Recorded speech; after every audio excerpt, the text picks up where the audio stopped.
Hello, I'm Rebecca and today I'm going to talk to you about why we decided not to live off-grid. There are many advantages to being off-grid. It's cheaper, greener, you can live anywhere you can get planning, and you're not reliant on big companies providing your energy, which at the moment seems really appealing. Before we had children, we went on lots of lovely off-grid holidays, one of which was a lovely container on Bodmin Moor in England.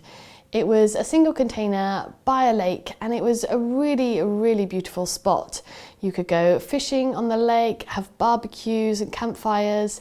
The cabin had everything you needed, a little kitchen, big bed, dining area and a little bathroom around the back. It was a really magical spot. Another holiday we did was to a finca in Spain. This one was a couple of hours outside of Barcelona, a really remote and beautiful spot. We'd never heard of the location before, it just came up on Airbnb and looked beautiful. And then, as it turned out, we actually had friends who lived about half an hour down the road. They'd bought a finca and a small little olive farm and they were doing that up, so we got to go and see how they were getting on with that. It was really inspiring to see them living this different way of life, and they both worked freelance, so that's how they were able to still work and live. And that really got us thinking about living abroad, about living a slightly different life, quitting the rat race, quitting the UK and office jobs and trying to find a calmer, more sustainable way of living. One thing these off-grid holidays really taught us was about connecting with nature. When you can see a water tank and your water going down with your consumption and you're having to light a fire every day for your heating, it does really make you much more mindful of these resources and really connects you with nature. In addition, in the evening there's no power, so you're reliant just on batteries, but you tend to get outside, have a little campfire and really enjoy the stars. And wow, we've had some amazing views with those.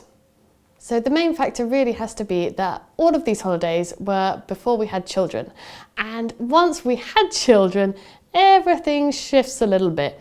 These small locations that are perfect for being off-grid suddenly become a bit too small for us when it comes to having children. Also, the effort required in terms of getting that up and running, putting in your solar system, your water capturing, lighting the fires constantly for your heating.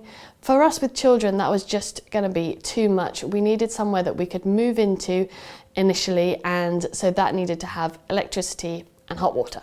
Another big factor is that for holidays, a huge bonus was that they were remote and rural and you could really disconnect from your day-to-day lives.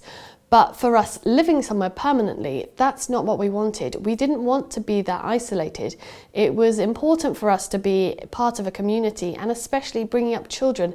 We didn't want them to just be with us all the time. We wanted them to be in a community, going to the local school and being part of that environment. So choosing somewhere that was within a village and therefore connected onto the mains actually made far more sense for us. So off-grid and self-sufficiency are two different things, but they often go hand in hand. And for us at the moment, our focus is really more on the self-sufficiency side in terms of fruit and vegetables. That is our aim. We would love to be able to grow all the fruit and veg that we need. And something you see a lot of in France is barns with big solar panels, people with huge wood stashes and their own little woodlands. And that's kind of the way we want to move. So we'll still be on grid, we'll still be connected, but we'll be less reliant. So it would be great to hopefully in the future have solar panels. Our roofs face the perfect direction for this.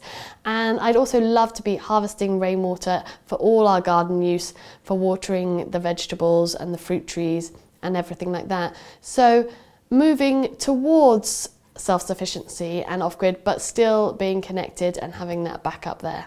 That's the future for us. I hope you found this informative, and if you're interested in moving to France, we do have a video series on buying a house in France. Otherwise, I'll see you on the next video. Goodbye.